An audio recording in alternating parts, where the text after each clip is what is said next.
Welcome to Super Movie Brothers. Let's start the show. This is a podcast on the Podfix Network. You can check out more shows like it at podfixnetwork.com.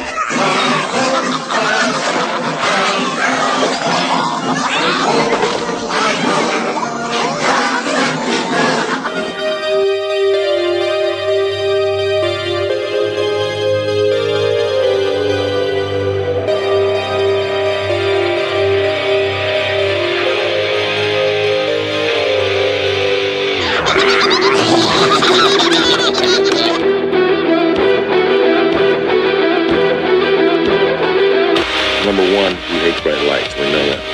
But you gotta keep him out of the sunlight. Sunlight will kill him. Number two, keep him away from water. Don't give him any water to drink. And whatever you do, don't give him a bath. And probably the most important thing, don't ever feed him after midnight.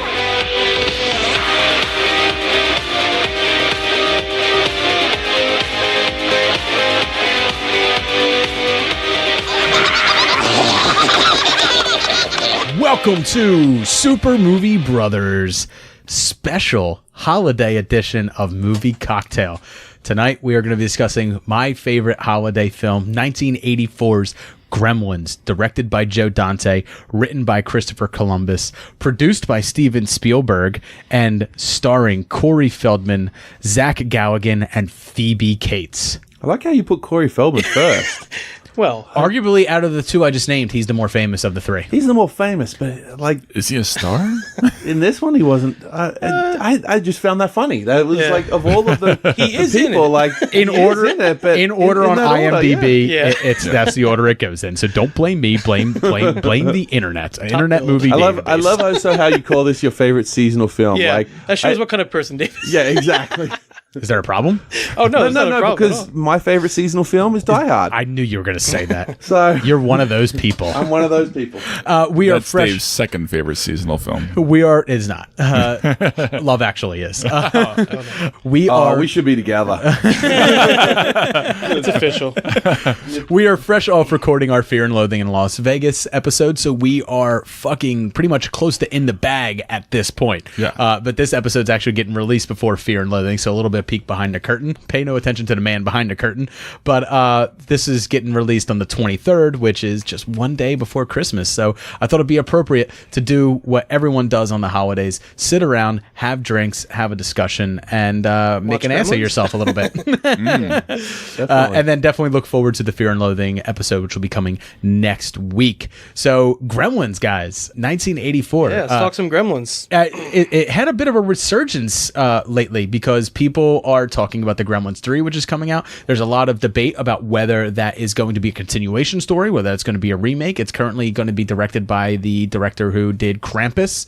I don't quite remember their name, and I'm not going to go look it up because honestly, I kind of wish like Dante was coming back to do it. He did Gremlins the New Batch, which is a far different film than Gremlins the original one, but still just as good, and I loved it. Great in its own way. Yeah, great in its own way. It did a lot what like Evil Dead 2 did. It basically parodies, the first It was a one, sequel, but a parody. Right, yeah. Which is something that Jay, Evil Dead 2 did that, and Jay hated Evil Dead 2, which we found out during movie homework. No. Yeah, oh, absolutely. But Hated that's okay. He gave me Diving Bell and Butterfly to watch, and I despised that, so.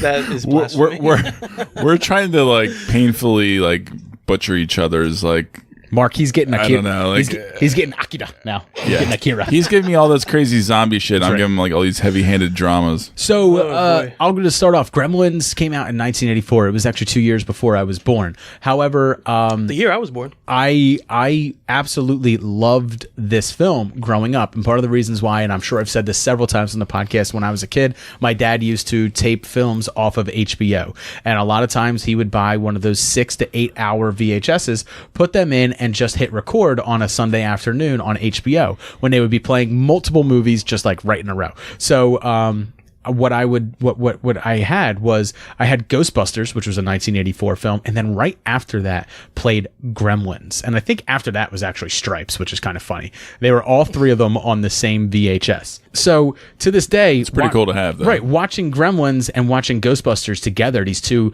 great 1984 films, is something that I do to this day. And then especially around the holidays, I make sure that I watch Gremlins. And I loved Stranger Things 2 this year because they played a little bit of an homage to Gremlins.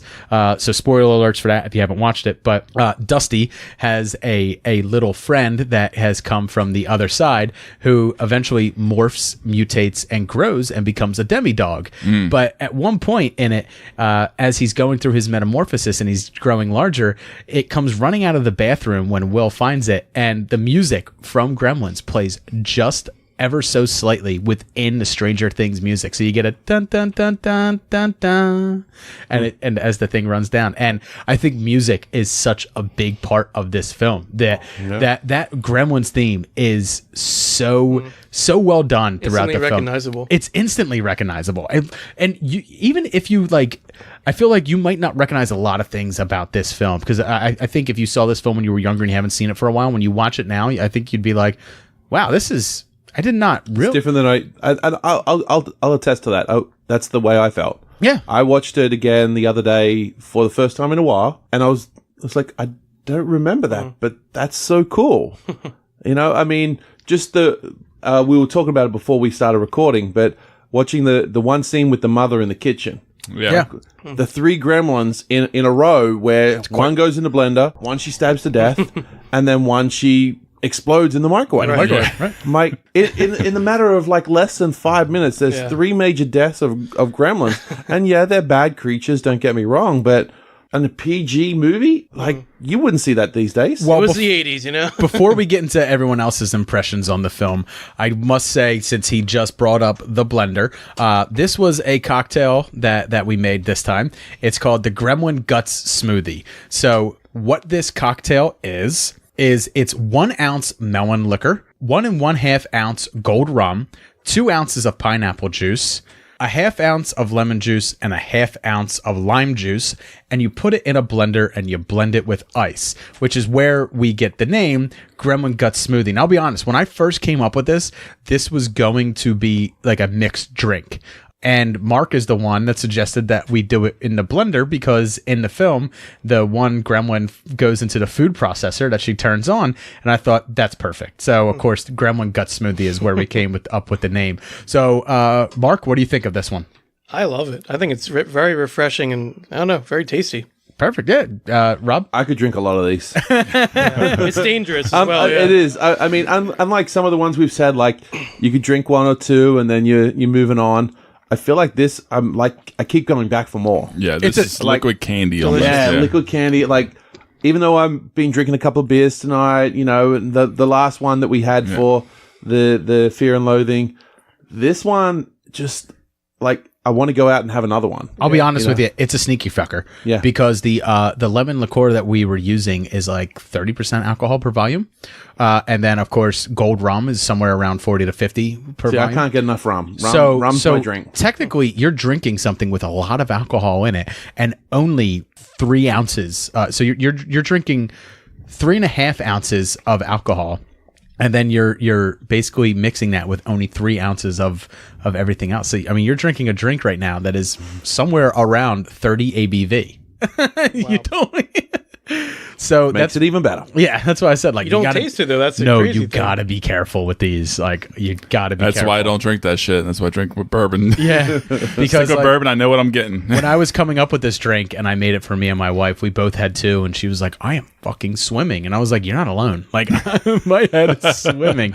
So I'm glad you guys are enjoying them. Yeah, they're great. We did serve job. these also at our friend's giving as well. I made a preview for them, so people seem to enjoy them there as well. So let's get back into our first impressions. So Rob, when did you first see it though? You said you just watched it the other day. I watched it back home in Australia. I mean, I can't remember seeing it at a theater. I'm going to say that. So I probably did watch it on a VHS or something like that. Or a lot of on TV. Mogwais out in the outback. We got a lot of crazy shit, but I don't know about Mogwais. But I feel like there's something that's deadly enough to live in Australia. You know? yeah, this is It's probably like, oh, mate, don't go out into the bush. You don't want the Mogwais to get you. It's your baby. but I remember. I know I have seen it, but like I said at the beginning, I watched it again, and I was like, I don't remember that, or Right. I don't remember that part. Yeah. I mean, there's parts I certainly do remember. You don't remember terrible things like the woman describing how she's going to kill a dog by throwing it into a dryer and turning it on high heat. Or There's- the Santa monologue by Phoebe Cates. No, yeah, which is a very strange part of the film. Very There strange. is And then a they lot actually, they of- actually parody that in the second one. Right, which is one of the things like I found out. Like Chris Columbus fought for that scene to be in the film, which is like such a weird thing. And he's just like, no, it adds gravity, it adds weight. Just Such all an of odd it. It's scene. like you're looking at it and you're like, did that again? We talked about it kind of with Fear and Loathing, with like you wouldn't get a movie like that again. No, Rob, we will talk about it. We will, we will talk about it. But we've talked about it with other films. Like we talked about it with Jurassic Park. Like it was like how long into the movie before you actually saw a dinosaur? Right. But similar to this one, it's like you don't see movies like this anymore. Like there are some Pacing, there are some movies out there that will probably rival something like this. Yeah. But it's just not the same thing. Like I know that they're coming out with a number 3, like you mentioned before. Yeah. I just don't think it's going to be the same way. No. There'll probably be CGI Yes, they in will be. there, Yeah. and it just. I actually reached out to Zach Galligan on Twitter. I sent him the recipe and stuff like that, and he did follow me back and sent me like a little message. And Wait, stuff. really? Nice. Yeah, no, dead serious. Yeah, he's following Oh us my on God. Twitter now. Nice. That's amazing. Cheers Cool. to that. But his pinned tweet the week that I was talking to him was just like, retweet this if you want to see a true Gremlins 3 and not a CGI creature Damn fest. right. And I was like, yeah, actually, I do want to see that. If you're going to do it, that's how you got to do Yeah, it. I would that's how you see. I gotta would do like. I would only see it as a practice. I would really only be interested if they were like, we're going back to the. We're going They back. have We're to. doing creature effects in live action, because like the creature effects in this are both a mix of animatronics and Puppetry. and puppetry, but also claymation. Some of the a little facial bit, movements are claymation and stuff like that. And you'll notice it when you watch if you watch it on Blu-ray on a high def TV and you watch the kitchen scene, you'll see some of the mouth movements are actually claymation, where the rest of the thing is pretty animated and stuff like that. But the mouth, I guess, for some of the things, for some of the minor lip movements, they actually had to do. They had to make it out of clay and then move it little by little and do stop motion with it, which is. It's fine because it would probably on VHS it looks seamless, but when you watch it on these high def things, which It's like no one could have Highlander. fathomed. You watch Highlander on right, DVD or Blu-ray these days. It just like doesn't. No one could have fathomed back in 1984 that we were going to be making TVs that work You can better see than the the human string. You eye. see facial blemishes and Right. it's crazy. But I have such fond memories of this film, so I'm glad that everyone's getting to rewatch it with me. Jay? Yeah, no, this is definitely a film that I've seen a few times. Not recently though, so I'm it's kind of fun to rehash up the old memories of this movie and the fun that it is and how just bonkers it really is. I mean, it's a good time watch. And also just remembering, you're right, Rob. It is very graphic. The original screenplay was very violent, a lot more violent than it was already in the might movie. have gotten an R rating if Gremlin blood was red and not green. But yeah, and it's interesting that it was a PG. And that's interesting that PG movie. Just the difference and in a the holiday color movie. of blood can make the difference of that. It was the difference between an X rating and an R rating for Evil Dead 2. When the walls start bleeding and they spray out red, it eventually changes to green and then to black because they had to reshoot that scene because the NCAA was like, that much blood X rating, and that's a death sentence for a film. And this would have been a death sentence if it got an R rating, because it has to appeal to a younger audience, maybe not kids, but a younger audience, because the humor allows for a younger audience to enjoy it, and definitely people like us, which are giant man babies. And it depends on the time too. I mean, you look at The Shining, right? You know, and they got the elevator that's like coming out with blood coming out of the elevator, like R rating though. Yeah, it's, I mean, but it's like a different time. This is a PG rating, so I mean, but still, PG is odd nowadays. When you think about Gremlins, also think about the other films that came out in 1984. Like I said, Ghostbusters, Indiana Jones and the Temple of Doom. They were taking some strange risks in subject matter and content at the time that this film was coming out in this mid 80s, and it's really cool because I think only now in films are we kind of getting back to that with things like Guardians of the Galaxy, where we're and obviously other things, but like things where it's like it's okay to have like this strange subject matter that isn't explained well at all, but feels part of the world, so you just go with it, you know? I mean, like 1984 kind of just lived in that, you know? I mean, Indiana Jones made you believe that a man could rip another man's heart out of his chest, and then it would still be beating. And he would still be alive, yeah. And Om Nam Shiva. Right. But yeah, so I think only this film really only worked in 1984, which is why, like, when the sequel came out in the early 90s and they made it even crazier and even kookier, it didn't work for so many people. It works for me a lot because it parodied itself. But that's why they had to make it so different too. Yeah. Like we were talking about before, like because you couldn't revisit. Parody. Joe Dante wasn't interested in remaking the same movie. Yeah, exactly. So. Mark, your first impressions on the film and how you feel about it now, man? I do love this movie, and I have to agree with Dave. It's actually a very good holiday movie. It has that kind of warmth to it somehow. I don't know how. It's just great to watch around this time of the year. And although I will say, while I love this movie, I did grow up more with the sequel. I watched the second one a lot more as a kid. Hey, you Gremlins! You put Gremlins 2, the new batch, back on, which is or Hulkamania's gonna run wild on you. The second one is a lot zanier. There's a lot more Gremlins and fourth wall breaking, crazy things going on. Like we were saying before, it's almost a parody of this one in a lot of ways. But I think they're both great films. I mean, you can't go wrong watching either one. I mean, even the scenes where you got like the bar scenes where you got them like. All playing around and doing all dressed up differently. Well, there you go. That's like the whole second one. Yeah. You went there. What is everyone's favorite scene in this film? It's got to be the bar scene for me. The bar scene. Yeah, I really like the scene when they're in the movie theater. I like the movie theater scene. Yeah, I do love the bar scene because earlier on, Phoebe Cates talks about the guy who flashed her when she was a child, and then out of nowhere, there's like a gremlin, and you kind of wonder, like, can gremlins read minds? He comes back in the second one too. And then you also have like them, like, it's strange that these are creatures that didn't exist in our world until Robert Peltzer brought one home for his son, but yet they understand our pop culture so well. Where one of them is doing Flashdance, super magic. It's super. It's the one sitting at that seat by himself. The bottle of Jack Daniels next to him. That's almost going. Or the poker game where one pulls out a gun and shoots the other one in the face. What's his name? Stripe, I think they call him. Stripe. Yeah. Yeah, he pulls out the gun. And he just shoots the other guy. Like, and he's got the gremlin in drag sitting next to him. Like, they assimilated that's his into bitch the right culture. there. You know, you don't mess with his bitch. I love the way that, like, Gizmo was like the only one and he created them all, but because they sense like the goodness and they hate him, it's like they hate him for not being. Does anyone else feel that way as well? Like, he is so good. He's so that cute. You just want to go. Yeah, but in the second I like the Gremlins better than I do. He becomes Rambo. In the second one, he becomes Rambo. No, that's true. That's true. But in this first one, you're like, okay, he's so cute and cuddly. I'm like, you know what? That annoys me. So you're siding with the other Gremlin. Yeah, I'm siding with. I kind of went back and forth with it. I went back and forth with it, Rob. Yeah. Jay, what's your favorite scene? Just like Mark, the movie theater scene. I really enjoyed that. I thought it was so much fun.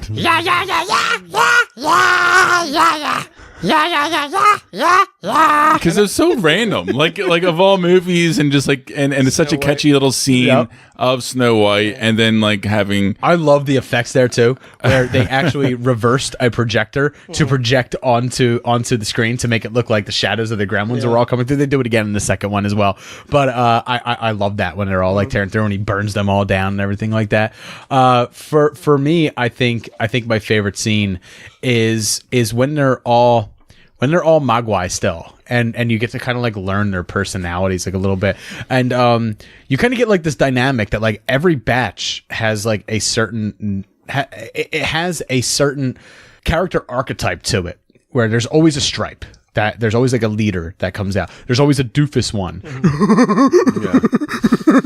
That's the same in a lot of movies. There's always though. like a kooky You one get that, that's you like get that alpha one. Yeah. You get the goofy one. That's what I mean. It's It's Lion like a- King. You look at the hyenas. The same thing. That's what, yeah, but that's one of the things I love. So like when Gizmo first creates them and stuff like that, and we start learning their personalities like that, like kind of like the beginning of the second act of the film, where before things like turn and stuff like that, I really love seeing. And they're all sitting there playing that little like arcade game, and like Stripe is playing, and they're all crowding him, and he's like smacking them and stuff like that, keeping them away. It reminds me of like the old cartoon with like with Lenny and George and stuff like that. And which way did he go, George?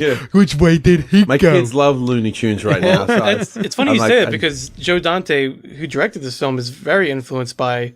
We actually made a Looney Tunes. He actually movie later, in 2003 he made yeah, a Brendan but he- Fraser Looney Tunes film, but right, but he's very influenced by Looney Tunes and those kind of cartoons. So that really comes through in this film and the second one as well. But I mean, I think this film is, if not a how do you put it, like a faux horror film or like a mock horror film, then definitely. Comedy horror a little bit. yeah, comic horror, yeah. comedic horror, yeah, and it's one of the first of its kind, really. I mean, Oh, yeah. obviously, like Evil Dead 2 and stuff like that came before it, and everything. Piranha came before it, like those cult horror films. Yeah, Piranha. Joe Dante as well. Oh, Joe Dante as well, yeah. Like those type of things came I'm thinking before of the this. later That's a Piranha. remake, yeah. But this is something that really took itself and said like, no, we are the comedy bend of horror, like, and it's like I said, it didn't originate that, but it's an early adopter of Like that, its own category and almost. has definitely helped it survive throughout time.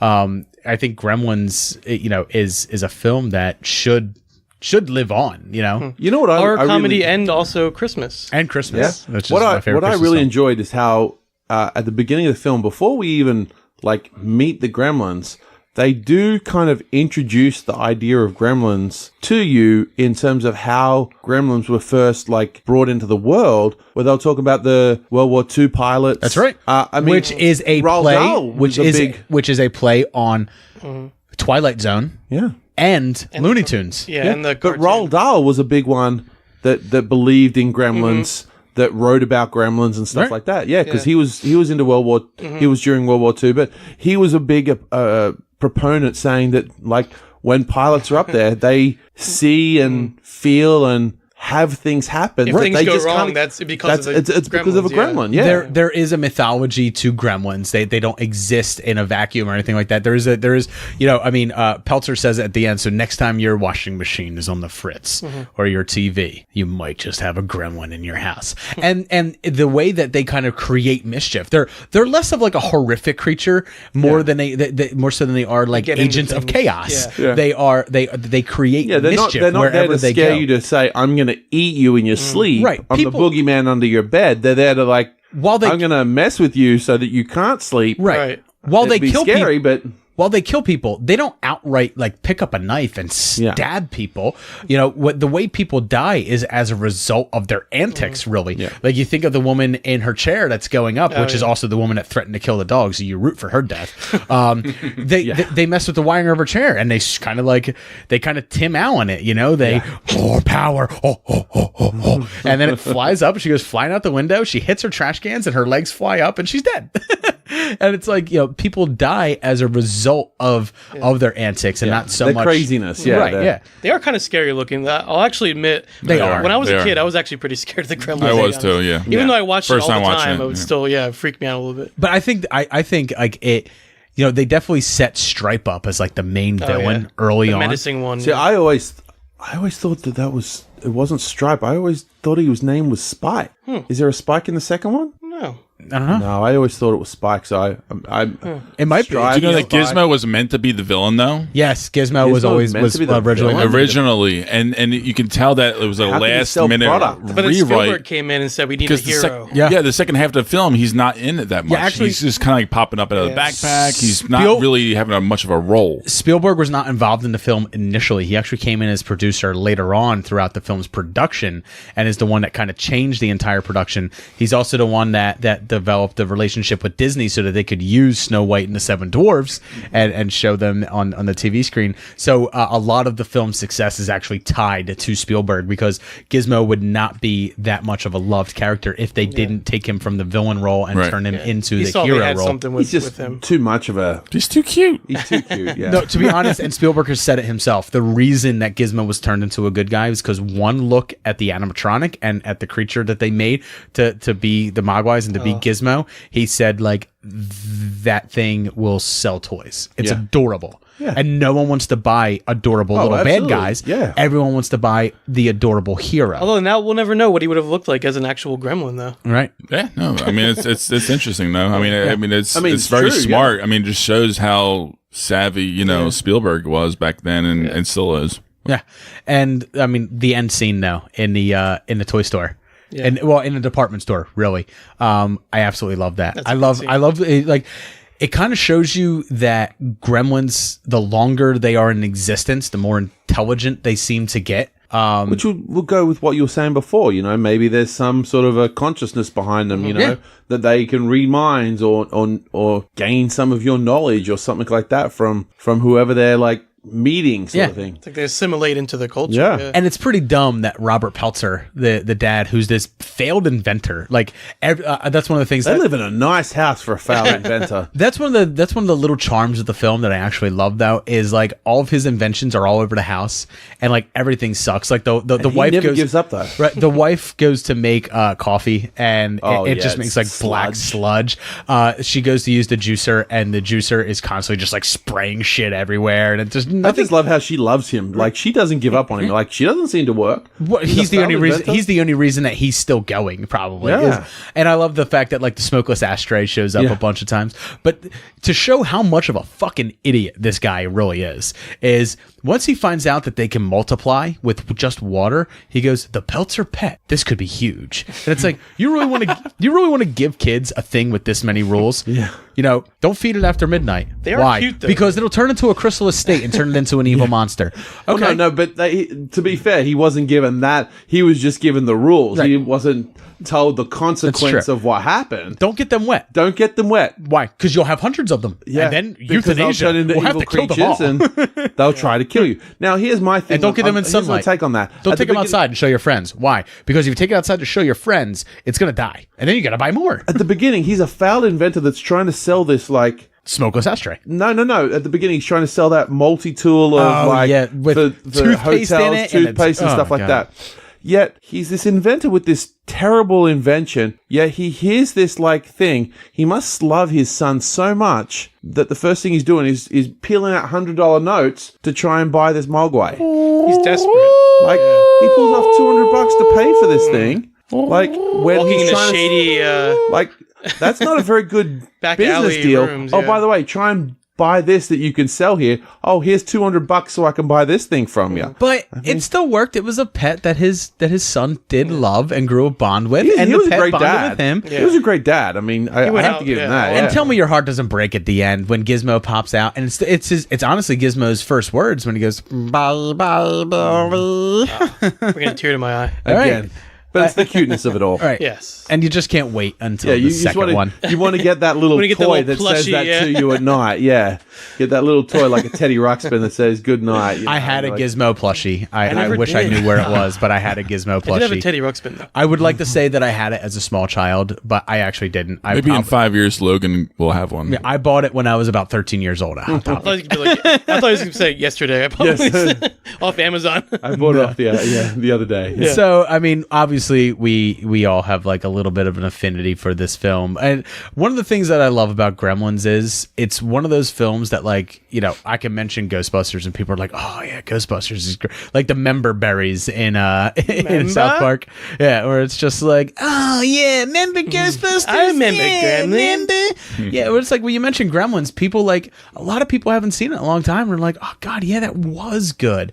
So it's kind of like this little, like, it's almost Everybody cult- seems to have seen it. Yeah, it's almost cult status, but everyone has seen it, and it made its money. But it does have like this like cult status because it's almost forgotten, but it's just remembered enough that everyone's fond of it. Yeah. It's like The Matrix, though. It's like it's one of those things that everybody's seen it. You just don't know how everybody's seen it. Yeah. Everybody. It's definitely there. But you don't say, And I remember. You forget how original and different it was, and how great it is. Yeah. So, but you've seen it. Right. So everybody do yourselves a favor. And after you listen to the show, if you haven't already, queue up Gremlins. However you got to do it. Find it on... It's on Netflix. Yeah, okay. That's how I watched it. Sometime in December. Just do it. Just queue it up. Watch it this. again. Watch this shit. Watch it again. And Love Actually. Fall in love with it again. And sure, Love Actually. Can't advocate that. Me and my wife are going to be doing Love Actually on Super Movie Brothers. So I watched Love Actually. Me and my wife. My wife was envious. actually in Edinburgh. She's studying abroad. Okay. She was in Edinburgh right when that movie was released. All right. So that's our movie. Every every Christmas Eve, we put that in and we watch that every. I Christmas think you Eve. just found our holiday special for next year. That's right. You followed up with Gremlins, though, right? Followed up with Die Hard, then Gremlins. That is actually how compromise works in my house. There you go. I love Love Actually. Lauren tolerates Gremlins and likes it to an extent. So we watch Love Actually first, and then we watch Gremlins.